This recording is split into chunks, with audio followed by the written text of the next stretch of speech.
They said she'd make the world stop again. And for a moment, Meghan Markle believed it. Cameras flashed like lightning as she stepped into the Balenciaga show, chin high, smile carved to perfection. The kind of smile that hides exhaustion, ambition, and fear all at once. This was supposed to be her rebirth. The night the so-called Duchess of Reinvention reminded everyone she still mattered. But destiny had another idea, because sometimes the quietest room can deliver the loudest lesson. From the second she entered, Meghan Markle glowed like she knew the choreography. Shoulders back, eyes forward, every move rehearsed. Yet the air around her felt cold. Not hateful, just disinterested. Around her stood Anne Hathaway, Dame Kristen Scott Thomas, Baz Luhrmann, people who didn't need to perform their power. They simply carried it. Meghan floated toward them with the poise of someone expecting acknowledgement. A nod, a smile, maybe even a whispered compliment. But what came instead was nothing. No glance, no movement. Just silence that sliced through the perfume and flashbulbs. And that's when it happened. Dame Kristen Scott Thomas simply turned away. Not rudely, not cruelly, just gracefully. As if Meghan Markle had never been there at all. The conversation continued, laughter circled, and Meghan, still holding her practiced grin, froze like a mannequin caught in the wrong window display. If you've ever felt the sting of invisibility, imagine it under 1,000 cameras. That was her Paris moment. Witnesses later said the tension was almost cinematic. Meghan Markle, blinking fast, clutching her clutch tighter, trying to decide whether to walk away or pretend she wasn't bothered. But that's the thing about social royalty. They don't snub by accident. Every gesture is deliberate, every silence choreographed. And in that single wordless motion, Dame Kristen taught a masterclass. True prestige doesn't chase attention. It commands it. Quietly. As the show began, Meghan sat among the elites, surrounded by couture and conversation, yet isolated by something far heavier than fabric. Irrelevance. Her smile stayed, but her eyes betrayed the truth. She wasn't the headline anymore. The Duchess who once captured global sympathy now sat unseen, another guest among many. Paris hadn't booed her. It had simply outgrown her. But when Meghan Markle returned home to California, the story didn't end. No, it only changed scenery. The Balenciaga chill followed her across the ocean like perfume that wouldn't wash off. Weeks later, she appeared again, this time in her comfort zone. Los Angeles. Sunshine, curated lighting, and rooms full of admiration she could still control. A private vegan dinner hosted by Kelly Wearstler, one of those perfectly sculpted Hollywood evenings where the table settings sparkle more than the guests. At first, Meghan Markle looked at ease. Surrounded by familiar faces, talking about empowerment, philanthropy, the new era of women leading the conversation.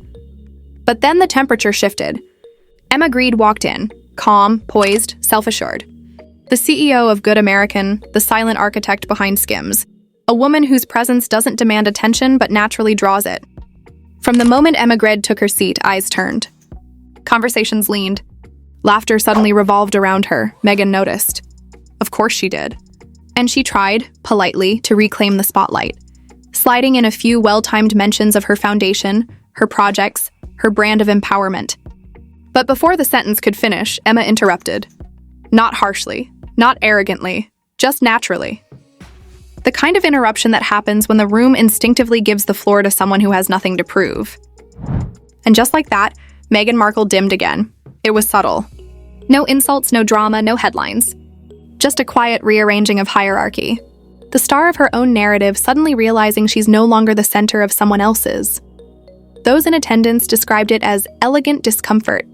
Meghan, nodding, smiling, but clearly aware that her story was losing volume, while Emma Grede's was beginning to play on a louder frequency.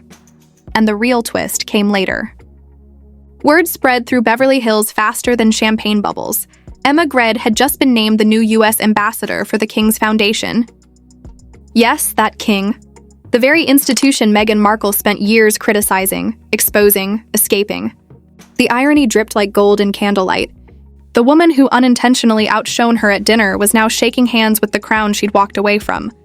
Sources whispered that Meghan Markle was blindsided. Her team tried to spin it, insisting she was happy for Emma, but the tone behind closed doors told a different story. Optics are everything in her world, and these optics were devastating.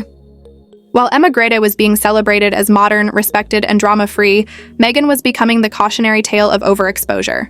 Once she symbolized rebellion. Now she symbolized noise. The truth is, Meghan Markle has built her empire on visibility. Every frame, every quote, every interview designed to remind the world she's still a force. But in this new Hollywood, silence sells better than spectacle. Emma Grede didn't need a documentary deal or a royal surname to matter. She simply showed up, authentic and unbothered, everything Meghan once pretended to be. And somewhere in Montecito, behind the curated smiles and manicured gardens, Prince Harry watched it all unfold. The Paris freeze, the Hollywood eclipse, the slow unraveling of a brand that once promised to redefine royalty. Insiders say he's quieter these days, more reflective, maybe even relieved that for once the storm isn't about him. But if you look close enough, you can almost feel the distance between them growing, the kind that can't be fixed with photo ops or podcasts.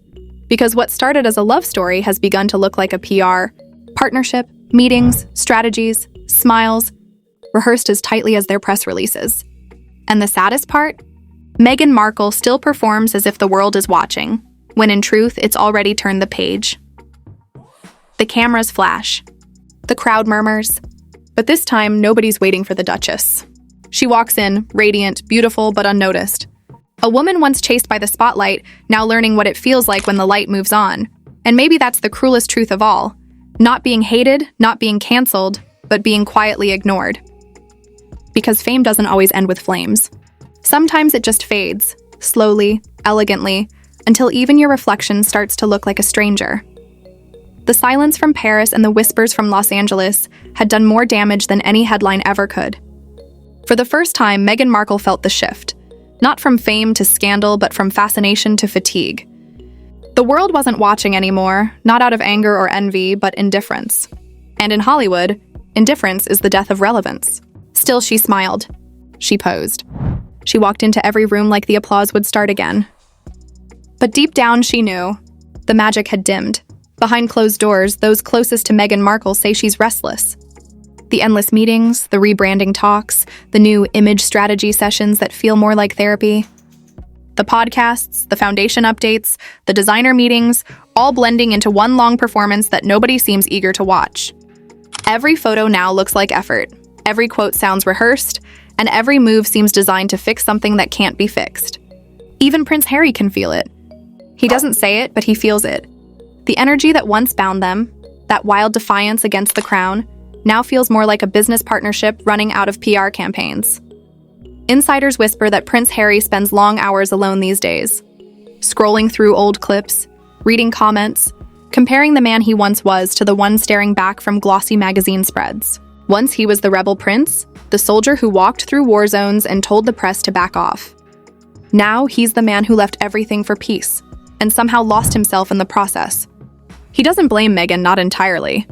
But there's something in his eyes now, a kind of quiet resentment wrapped in exhaustion. Because no matter how many projects they launch, how many causes they attach their names to, the narrative always comes back to her. Meghan Markle. The headline, the controversy, the never-ending story. And as the California sun sets over Montecito, another story begins to rise thousands of miles away.